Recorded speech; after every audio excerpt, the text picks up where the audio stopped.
ఓం విశ్వాని దేవ సవితరురిహాని పరాసువ యద్భద్రం తన్న ఆసువ. ఓం శాంతి శాంతి శాంతి. ఈ 12వ అధ్యాయంలో భక్తి యోగంలో కొన్ని శ్లోకాలు మనం తెలుసుకున్నాం. మరి ఎంత తెలుసుకున్నా, ఎంత విన్నా ఇంకా తెలుసుకోవలసింది ఉంటూనే ఉంటుంది. మరి చిట్ట చివర గమ్యము చేరే వరకు ఈ శ్రవణం, మననము, నిధిధ్యాసనం అంటారు. ఈ 3 తప్పవు.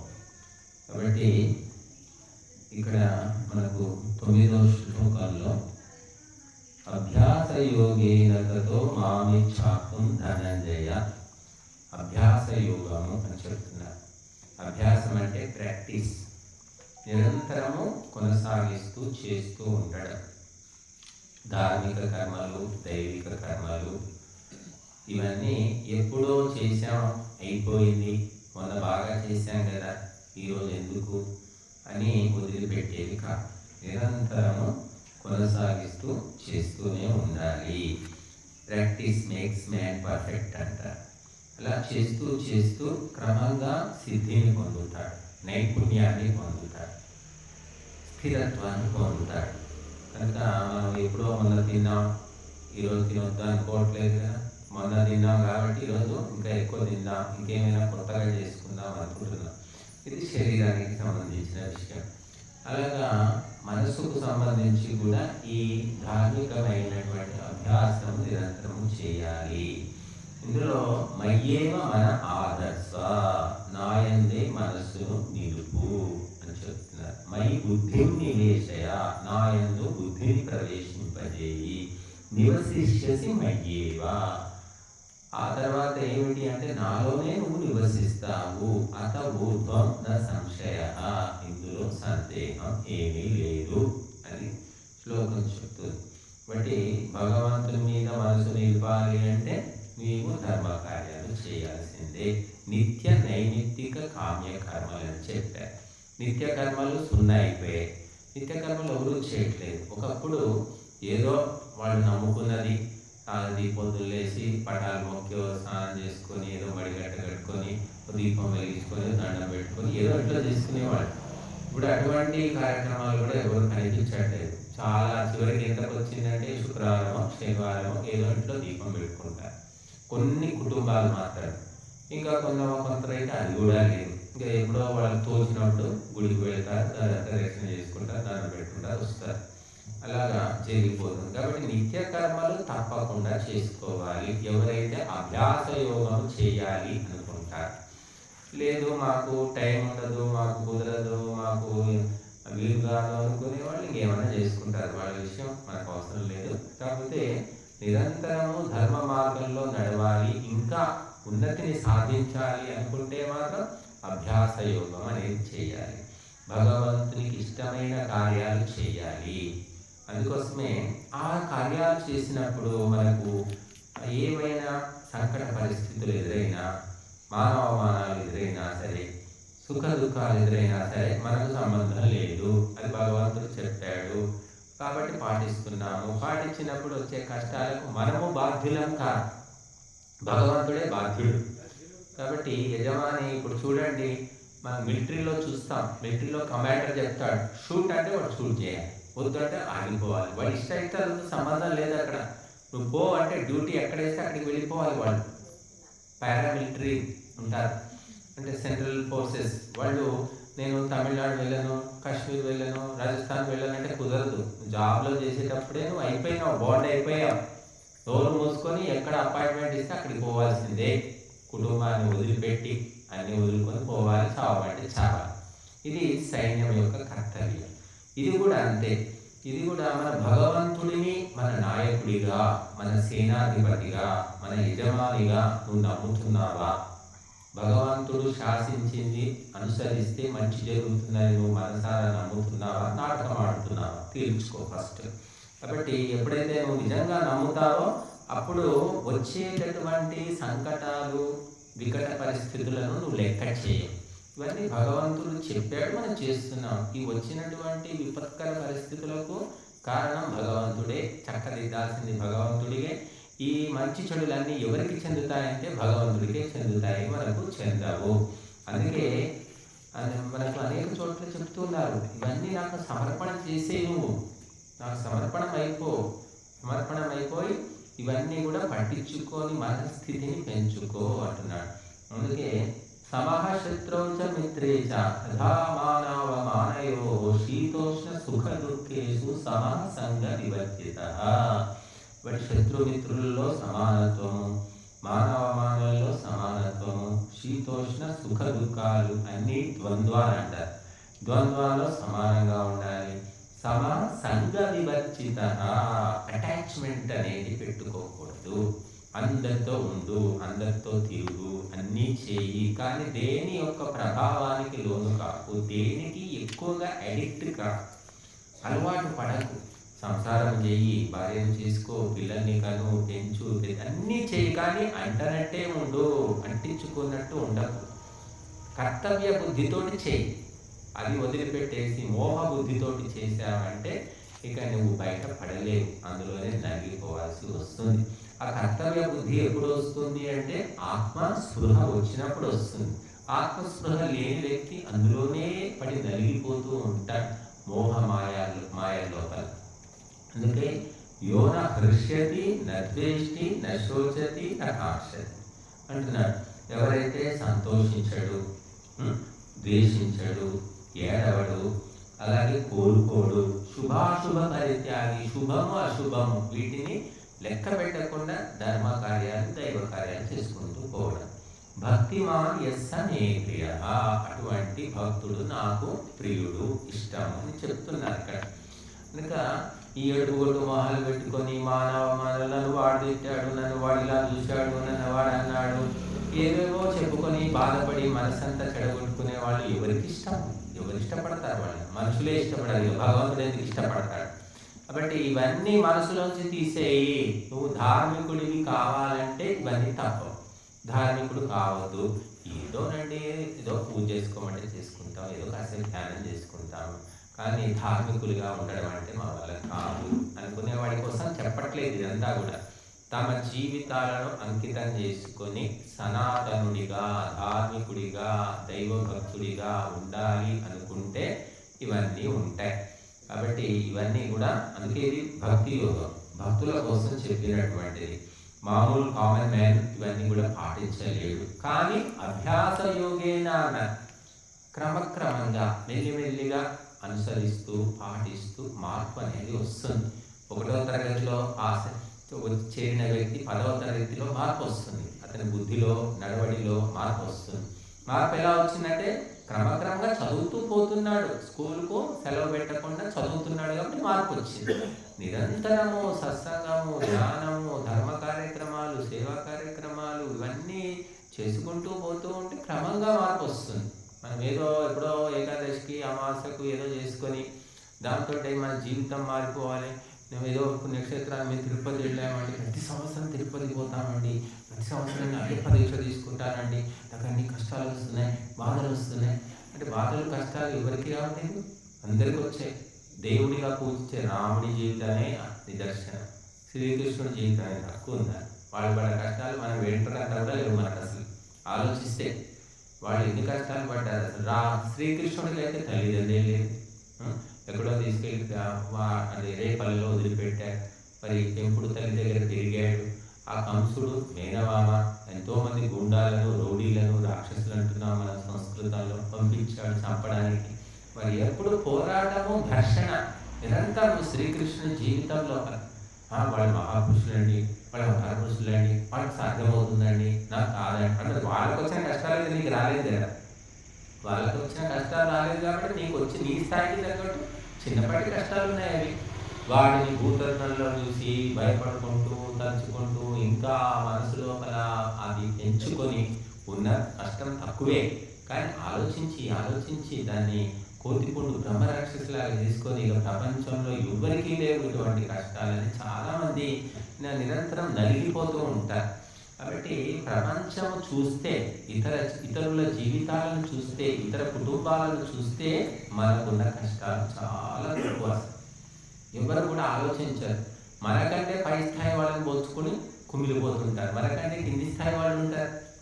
వాళ్ళకు ఇల్లు ఉండదు, వాకిలు ఉండదు, కళ్ళు ఉండవు, కాళ్ళు ఉండవు, చేతులు ఉండవు, చదువు ఉండదు, సంతానం ఉండదు, పెళ్లి ఉండదు, ఏముండవు. బాబు దిక్కులేని వాళ్ళు బోలెడు మంది ఉన్నారు కింది స్థాయి వ్యక్తులు. వాళ్ళతో పోల్చుకుంటే అబ్బా నేనే అనుకుంటా, కానీ మనం అలా చెయ్యం. కాబట్టి ఎవరి కష్టాలు వాళ్ళకు ఉంటాయి. సీత కష్టాలు సీతకుంటాయి, గీత కష్టాలు గీతకుంటాయి. కానీ ధర్మ మార్గంలో, దైవ మార్గంలో నిరంతరము అభ్యాసము చేస్తూ ఉండేవాడికి అవి ఏమీ కూడా బాధించవు అని చెప్పారు. అందుకే సంసారం అంటేనే సాగరం అని చెప్పారు. సంసారం అనే సాగరంలో అడుగు పెట్టావంటేనే అన్నీ ఉంటాయి. ద్వంద్వాలు అనేవి తప్పవు. సంసారంలో అడుగు పెట్టని వాళ్ళకే ఎన్నో ద్వంద్వాలు వస్తూ ఉంటాయి. ఇక సామాన్యులకు ఏం చెప్తాము? బట్టి భక్తి యోగము మనకేం చెప్తుందంటే, నువ్వు భగవంతుని భక్తుడు అయినప్పుడు ప్రతి చెత్త విషయాన్ని గుర్తు పెట్టుకోకు, తలుచుకోకు. అదే పనిగా తలుచుకోవడం వల్ల ఏమవుతుందంటే మానసిక శక్తి తగ్గిపోతుంది, నీలో క్లేశం ఎక్కువైపోతుంది. అసలు బాధ కంటే ఈ తలుచుకోవడం వల్ల ఎక్కువైపోతుంది. ఎవడో వస్తాడు, ఏదో అంటాడు, అయ్యో ఇంత కష్టం వచ్చిందా, ఇలా ఉందా, అలా ఉందా, అలా ఉందా అనేసరికి అబ్బా నాకు ఇంత కష్టం వచ్చిందా అని వాళ్ళ మాటలన్నీ నెత్తికెక్కించుకొని ఇంకా బాధపడుతూ ఉంటారు. చూడండి, ఎవరికైనా అనారోగ్యం వచ్చింది, ఏదో విశ్రాంతి తీసుకుంటున్నాడు, ఇక చుట్టాలు బంధువులు అంతా వస్తారు. నీకు వచ్చిందా, క్యాన్సర్ వచ్చిందా? క్యాన్సర్ వస్తే కష్టమే కదా. ఆ మధ్య మాకు తెలిసిన ఒక క్యాన్సర్ వచ్చి చచ్చిపోయాడు, వాడు చచ్చిపోయాడు, వీడు ఇంకా లేవలేదు, వాడు స్పెషల్ ట్రీట్మెంట్ చేసుకుని ఏమో చెప్తుంటారు. ఇవన్నీ విని వాడు ఇంకా నేను బతుకుతానో చస్తానో, అసలు రోగం తగ్గుతుందో తగ్గదో, 8 లక్షలు ఖర్చు, ఈ రకంగా నెగిటివ్గా ఆలోచించి వాడు క్యాన్సర్ కంటే మానసిక బాధతోటే తొందరగా చచ్చిపోతాడు, లేదా రోగం పెరుగుతుంది. కాబట్టి మంచి మాటలను మాత్రమే గుర్తుపెట్టుకునే ప్రయత్నం ఎవరు చేస్తారో వారిని పాజిటివ్ పర్సన్స్ అంటారు. ప్రతి పనికి మారిన చెత్త సలహాలు, ఆలోచనలు అన్నీ నింపుకోవడము, దాచిపెట్టుకోవడము, గుర్తు తెచ్చుకోవడం అనేది చేస్తున్నాము అంటే మన నెగిటివ్ మైండ్ ఉన్నట్టు అర్థము. కాబట్టి భక్తునికి ఎప్పుడు కూడా పాజిటివ్ మైండే ఉంటుంది, నెగిటివ్ మైండ్ ఉండదు. కాబట్టి మనం భక్తులుగా మారామా లేదా ఊరికే వాచికంగా నామినల్గా పేరుకు మాత్రమే భక్తులమా అనేది ఎవరికి వారు ఆలోచించుకోవాలి. బట్టి ఎన్ని ఇబ్బందులు కష్టాలు వచ్చినప్పటికీ కూడా చాలామంది చెప్తూ ఉంటారు, మాంసాహార కుటుంబంలో పుడతారు, అందరూ మాంసాహారులే ఉంటారు, మానేసినందుకు అందరూ తిడతారు, అయినా వినడు.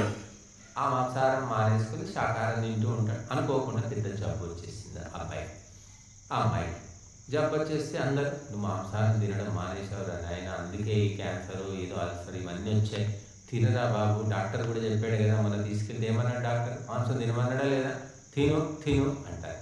ఇంకా వాడు మాంసం తింటే తగ్గిపోతుందని చెప్పినంత మాత్రాన మానసికంగా అందరూ కూడా కాల్చుకు తినేసరికి బలహీనమై వాళ్ళ మార్గం ఇప్పుడు తినేసే కొద్ది రోజులు తిను, తగ్గిపోయిన తర్వాత మానేసే అని కూడా చెప్తారు. ఇంకా బోడి సలహా. ఈ రకంగా అనేక పరీక్షలు ఎదురవుతూ ఉంటాయి. మనం ధర్మ మార్గంలో అడుగు పెట్టాలంటే అలాగా ఊరికే జరగదు. భగవంతుడు కూడా ఎన్నో టెస్టులు పెడతాడు. Monthly test, strip test, unit test, ఆ టెస్టు, ఇవన్నీ టెస్టులే. భగవంతుడు వచ్చి డైరెక్ట్ ఏమి పెట్టాడు.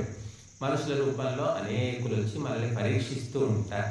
అవన్నీ పాస్ అయితేనే మనం ముందుకు పోతాం తప్ప వాళ్ళు ఇలా చెప్పారు, వీళ్ళు ఇలా చెప్పారు కాబట్టి విందాము అని చెప్పేసి మనం ఏమాత్రము అడుగు అటు వేసినా కూడా అయిపోయింది.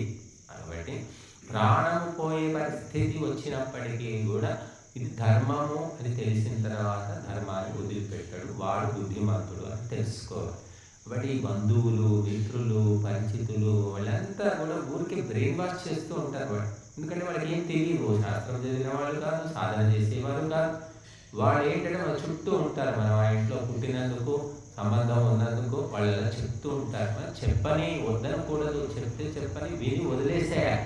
నెత్తికి ఎక్కించుకుంటే మాత్రము భక్తుడిగా ఉంటాడు, గుర్తుపెట్టుకోండి.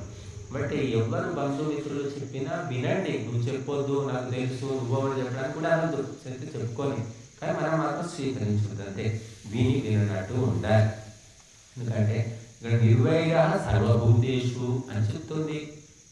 ఏ ప్రాణితో కూడా నువ్వు శత్రుత్వం పెట్టుకోకు. కాబట్టి తెలిసి తెలవనట్టు ఉండాలంటే జానన్నపి మేధావి గడవత్ లోకాచరి.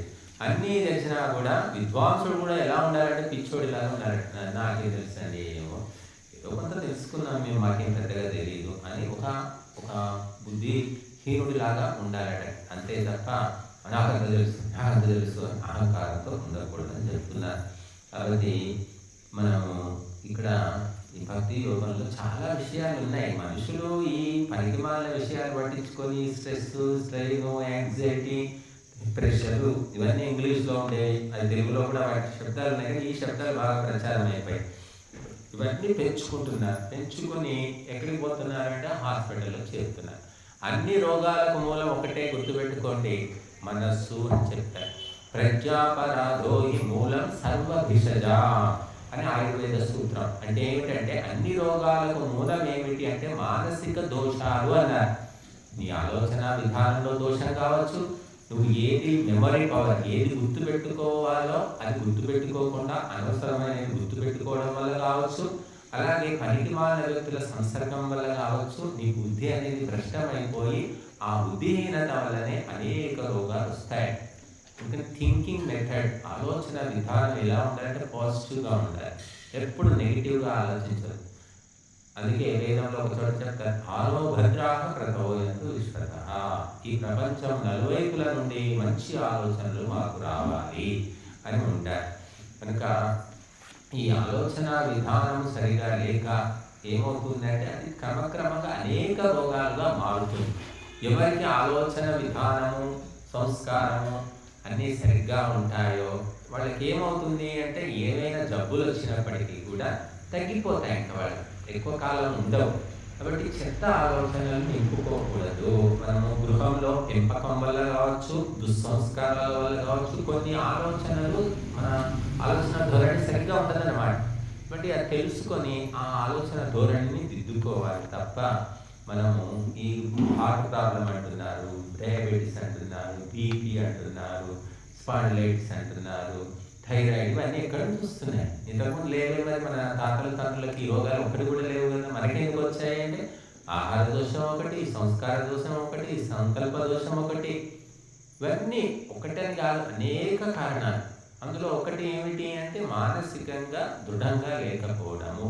వాడన్నాడు, వీడన్నాడు, వాడు చెప్పాడు, వీడు చెప్పాడు, మీకే కాదంటే మాకు కూడా వేల మంది చెప్పారు.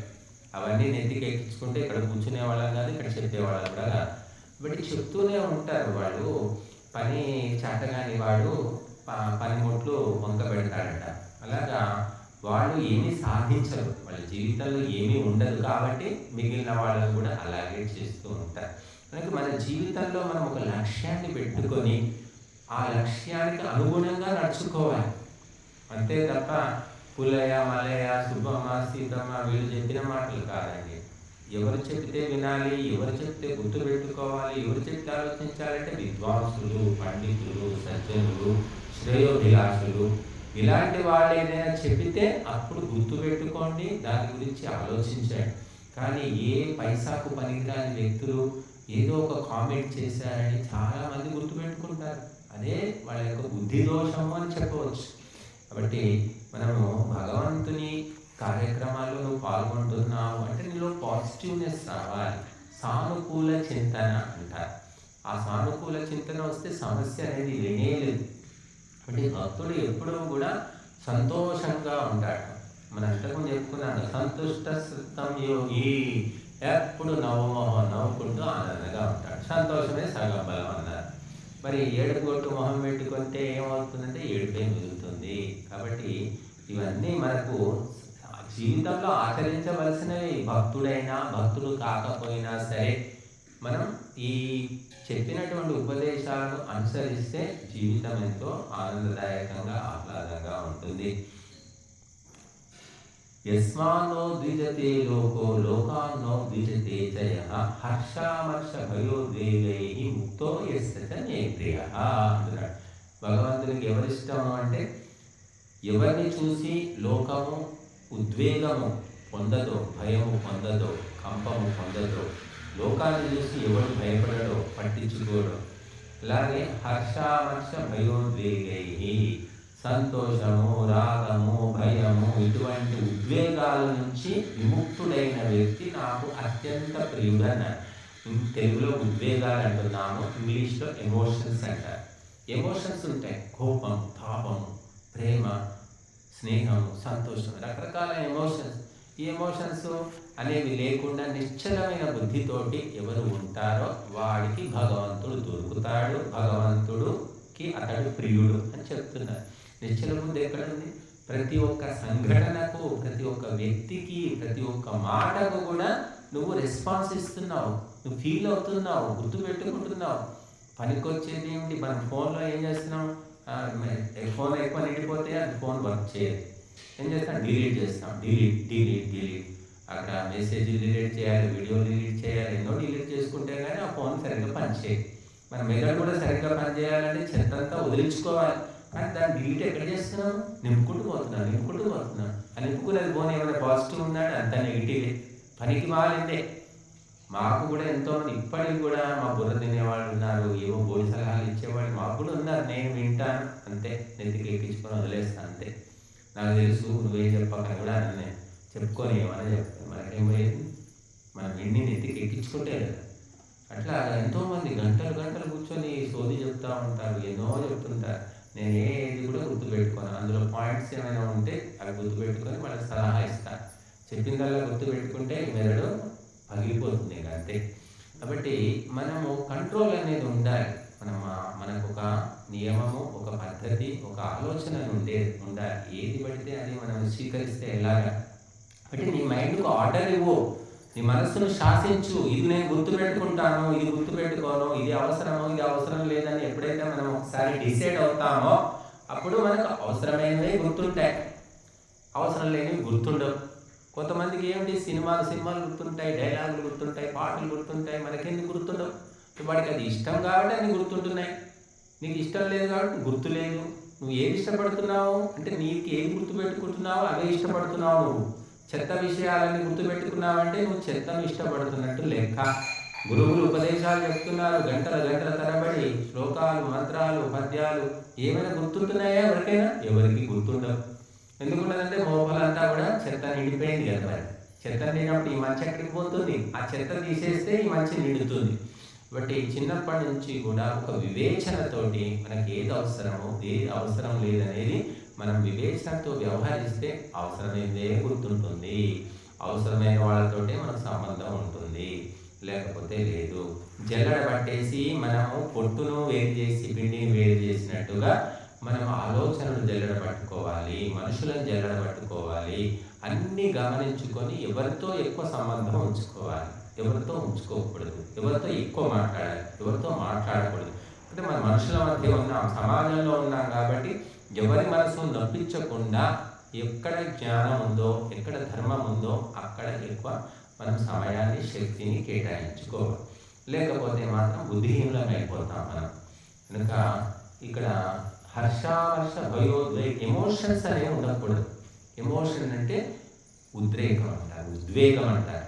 ఉద్వేగం చాలా మందికి సంతోషం అవుతుంది పట్టలేదు. కొంతమంది సంతోషంతో తట్టుకోలేక హార్ట్ ప్రాబ్లం వచ్చి చచ్చిపోయిన వాళ్ళు ఉన్నారు.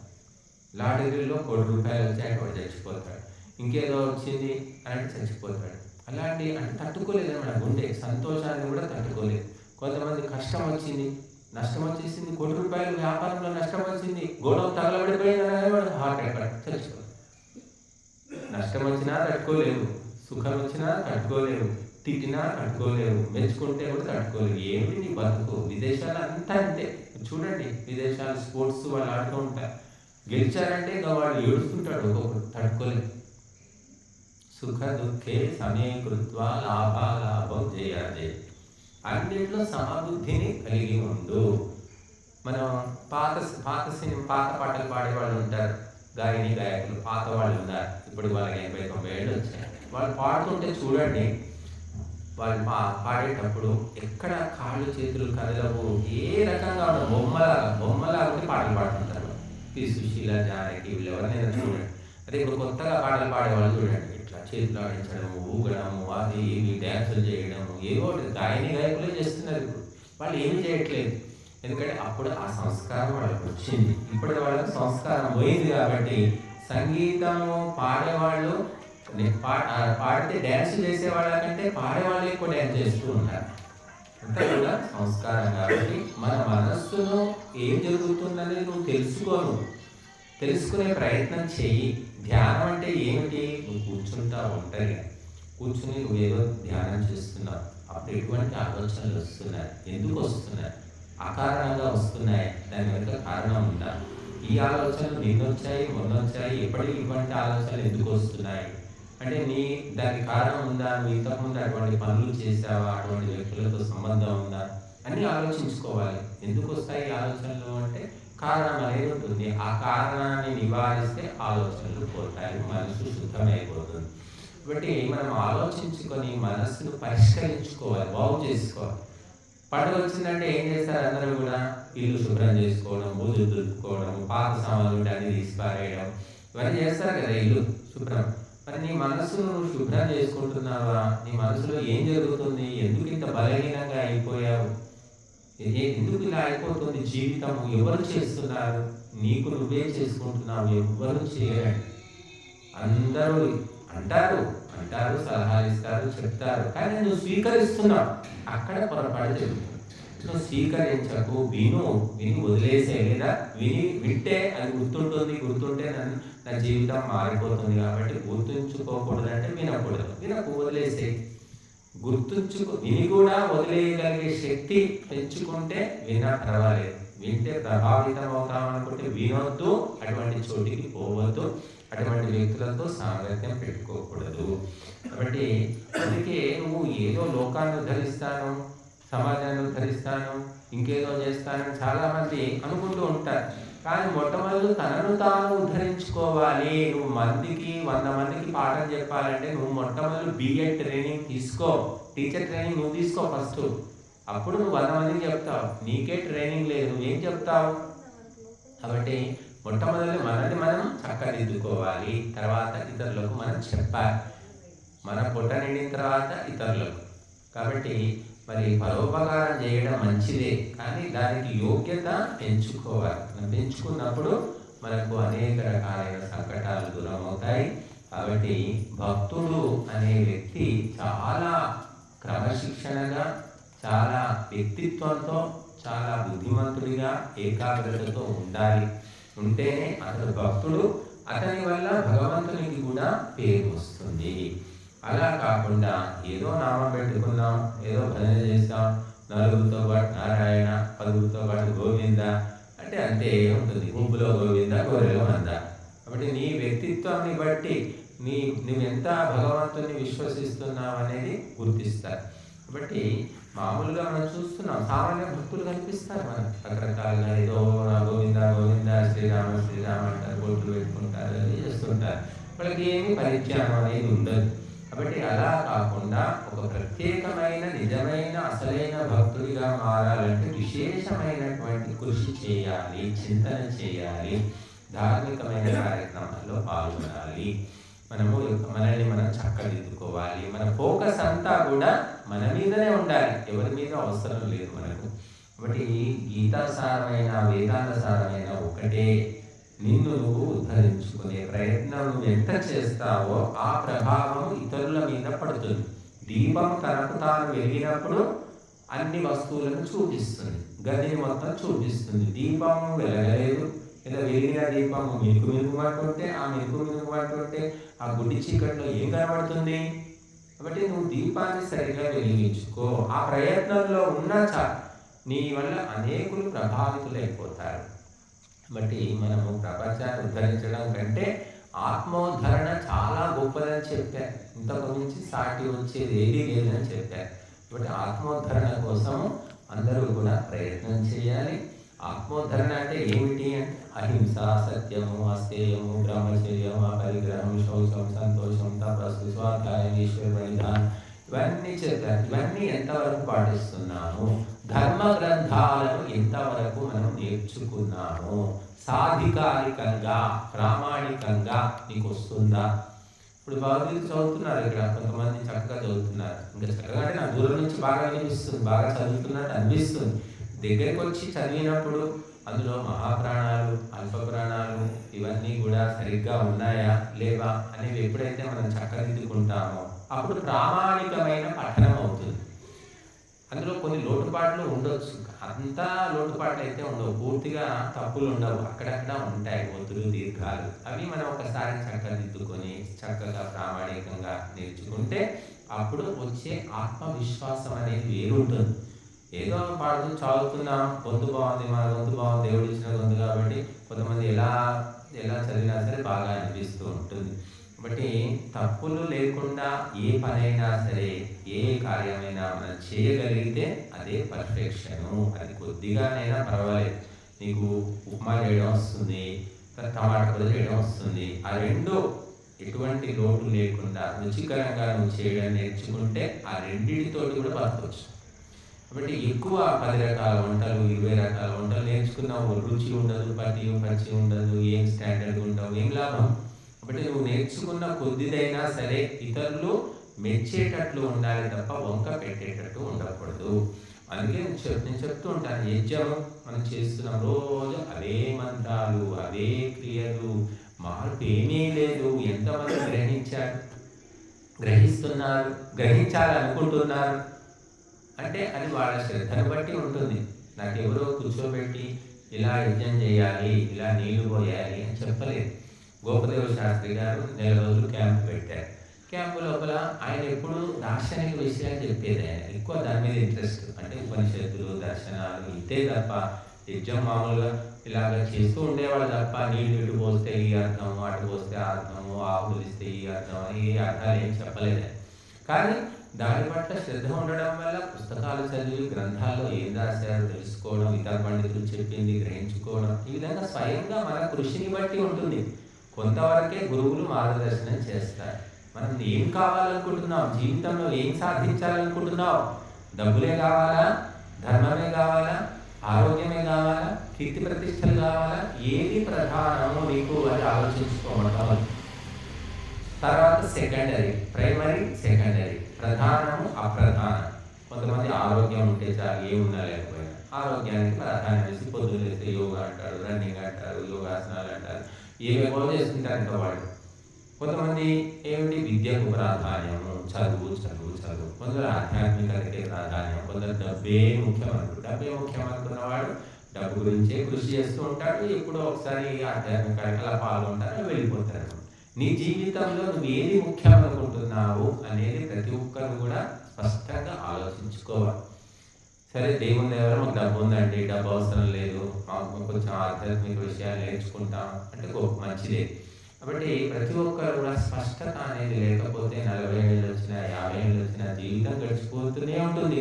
ఎవరెవరెవరో చెప్పింది విని మన జీవితాన్ని వాళ్ళు చెప్పినట్టు మనం నడుపుకుంటున్నాం తప్ప మన ఇష్టం ఏమిటి అనేది చాలా మందికి తెలియదు. తండ్రి చెప్పినట్టు, కొడుకు చెప్పినట్టు, లేకపోతే తల్లి చెప్పినట్టు, భార్య చెప్పినట్టు, భర్త చెప్పినట్టు చాలా మంది జీవితాలు ఇలాగే గడిచిపోతూ ఉంటాయి. వాళ్ళు ఏమిటి, వాళ్ళకేమి ఇష్టం అనేది ఎవరికి తెలియదు. కనుక మన ఇష్టం ఏమిటి తెలుసుకోవాలి అంటే మనం ప్రత్యేకంగా మానసికంగా చింతన చేయాలి, స్వాధ్యాయం చేయాలి. అప్పుడు తెలుస్తుంది.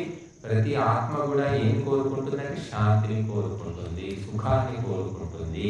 కాబట్టి ఆ శాంతి, సుఖము మనము అత్యధికంగా సంపాదించినప్పుడు ఇతరులకు పంచగలుగుతాం. మన దగ్గరే శాంతి లేదు, మనకే సుఖం లేదు, మనకే ఎన్నో కోరికలు ఉన్నాయి, ఇతరుల కోరికలు మనమే తీరుస్తాము, ఇతరులకు ఏం శాంతిస్తాం. కాబట్టి ఆధ్యాత్మికం అనేది చాలా గొప్ప సముద్రం లాంటిది. అది దీంట్లో ప్రయాణం చేయాలి అంటే చాలా ఆలోచించి లోతుగా మనము జీవితాన్ని చక్కదిద్దుకోవాల్సి ఉంటుంది. ఆధ్యాత్మిక సూత్రము ఎవరైతే పట్టుకుంటారో ఆలస్యమైనా సరే వాళ్ళు తప్పకుండా జీవితంలో గమ్యాన్ని సాధిస్తారు. అందుకే పదే మనకు చెప్పడం జరిగింది, అభ్యాసయోగేన అభ్యాసేన చ కౌంతేయ వైరాగ్యేన చ గృహ్యతే అన్నాడు. ఇక్కడేమో అభ్యాస యోగం అంటున్నారు. కనుక అభ్యాసం, ఫస్ట్ అభ్యాసం, తర్వాత వైరాగ్యం అంటున్నాడు. వైరాగ్యం ముందనట్లేదు. ఎందుకంటే నువ్వు ప్రాక్టీస్ చేస్తున్న కొద్దీ, శాస్త్రాలు చదువుతున్న కొద్దీ, వింటున్న కొద్దీ క్రమంగా ఆ వైరాగ్యం కూడా వస్తుంది. వైరాగ్యం అనేది ఏమిటంటే నిస్పృహ భావము, ఎటువంటి ఆసక్తి, లౌకిక విషయాల పట్ల ఆసక్తి లేకపోవడమే వైరాగ్యం. వైరాగ్యం అంటే భగవద్గీత చదవద్దు, యజ్ఞం చేయొద్దు, ధ్యానం చేయదు, ఈ వైరాగ్యం కాదండి. వైరాగ్యం అంటే లౌకికమైన భౌతిక విషయాల పట్ల ఆసక్తి లేకపోవడము, వాటి మధ్య ఉన్నప్పటికీ కూడా అంటించుకోకుండా ఉండడం, అది వైరాగ్యం. వైరాగ్యం అంటే పూర్తిగా అన్ని వదిలేసి అడవిలో పోయి ఉండడం కాదు. ఎక్కడ ఉన్నా సరే అందులో ఆ విషయాలు అంటించుకోకుండా ఎంత ఉండాలో అంతే, తామరాకు మీద నీటి బొట్టులాగా ఉండడం వైరాగ్యం. ఇప్పటి మహర్షి దయానందుడు వైరాగ్యం, గొప్ప వైరాగ్య అయిన యోగి. ఆయన సమాజంలో తిరిగాడు, రకరకాల మనుషుల మధ్య తిరిగాడు, ప్రవచనాలు చెప్పాడు, ఊళ్ళు కూడా ఆయన పర్యటనలు చేశాడు. కానీ సంసారాల మధ్యనే తిరిగాడు. ఎవరికి చెప్తాం ఉపన్యాసాలు, ఉపదేశాలు? సన్యాసులకు చెప్తాం, సంసారాలకే చెప్పాలి. మరి సంసారాల మధ్య తిరిగి సంసారంలో పడలేదు, సంసారం అంటించుకోలేదు. అంటే తామరాకు మీద నీటి బొట్టులాగా ఉన్నాడు. ఇట్లాగా మనం వ్యవహరించాలి. కొంతమంది ఉంటారు రింగ్ మాస్టర్ అంటారు. ఆ సర్కస్లో రింగ్ మాస్టర్ పుల్లకు ట్రైనింగ్ ఇస్తాడు, ఎలుగుబంటలకు ట్రైనింగ్ ఇస్తాడు, ఏనుగులకు ఇస్తాడు, అన్ని క్రూర జంతువులు, రకరకాల జంతువులకు కూడా ట్రైనింగ్ ఇస్తాడు. కానీ అవన్నీ వాడి కంట్రోల్లో ఉంటాయి తప్ప ఆ కంట్రోల్ తగ్గిపోతే అవి వాడిని తినేస్తాయి. మనం అందరం సంసారంలో ఉండవలసిందే. ఎవరో బహూనాం జన్మనామంతే అన్నారు. ఎన్నో జన్మలు సాధన చేసిన తర్వాత చివరి జన్మలో నీవు మనుషులతో సంబంధం లేకుండా ఎక్కడో హిమాలయాల్లో గుహలో ఎక్కడో ఉంటావు, జీవన్ముక్తుడు అంటారు. అప్పుడు ఆ జీవన్ముక్తి దశలో పరమాత్మను పొందుతారు. అప్పటిదాకా పరమాత్మ తత్వము తెలుస్తూ ఉంటుంది. ఆ సూర్యోదయానికి ముందు ఏ విధంగానైతే మెల్లిమెల్లిగా వెలుతురు వస్తూ ఉంటుందో, ప్రతి జన్మలో సాధన చేసిన కొద్దిగా కిరణాలు వెలుతురు వస్తూ ఉంటుంది. పరిపూర్ణమైనటువంటి సూర్యోదయం ఎప్పుడవుతుంది అంటే 7 గంటలకు అవుతుంది. 12 గంటలకు మిట్ట మధ్యాహ్నము చండ ప్రచండమైనటువంటి తేజస్సు మనం చూస్తాం. అంతకుముందు తేజస్సు లేదా అంటే ఉంది. క్రమక్రమంగా 6 గంటలకు సూర్యోదయం నుంచి మెల్లిమెల్లిగా పెరుగుతూ అలాగా నువ్వు సాధన చేస్తున్న కొద్దీ నీ లోపల సత్వగుణం అనేది క్రమంగా పెరుగుతూ వస్తుంది. చివరి జన్మకు పరిపూర్ణమైపోయి అప్పుడు నీవు ఇంకా జీవన్ముక్తి దశను సాధిస్తా. కాబట్టి ఆధ్యాత్మికం ఏమీ కంటికి కనబడేది కాదు, చూపించేది కాదు, ఎవరికి వాళ్ళు అనుభూతి చెందవలసిందే. కాబట్టి మనమందరం కూడా భారతదేశంలో పుట్టినందుకు మనం ఆధ్యాత్మికత సాధన చేసుకుంటూ ఇతరులను ఉద్ధరించడము, మనల్ని మనం ఉద్ధరించుకోవడం అనే పని చేసుకోవచ్చు. దానివల్ల భౌతిక సుఖాలు దొరుకుతాయి, సౌకర్యాలు దొరుకుతాయి, కీర్తి ప్రతిష్టలు ఉంటాయి, మానసిక శాంతి కూడా ఉంటుంది. ఇంకా ఏ పని చేసినా కూడా ఇంకా రకరకాలైనటువంటి మనకు సంకటాలు ఎదురవుతాయి, సమస్యలు ఎదురవుతాయి. కానీ ఆధ్యాత్మిక మార్గంలో సమస్యలు ఎదురైనా సరే మనం వాటిని నిగ్రహించుకొని నిశ్చలంగా ముందుకు పోగలుగుతాం. అటువంటి మనోబలము మనకు నిరంతరం కూడా లభిస్తూ ఉంటుంది. కాబట్టి భక్తులు ఎవరికి ప్రపంచానికే భయపడరు. వాడి దగ్గర సైన్యము లేదు, తుపాకులు లేవు, ఆయుధాలు లేవు, ధనము లేదు, ఆభరణాలు లేవు, సంపత్తి లేదు. అయినా భక్తుడు ఎవరికి భయపడడు. వాడు నిజమైన భక్తుడు. కాబట్టి అటువంటి నిజమైన భక్తుడు అయ్యేందుకు అందరూ కూడా ప్రయత్నం చేయాలి. అది భక్తి యోగం. ఓం శాంతి.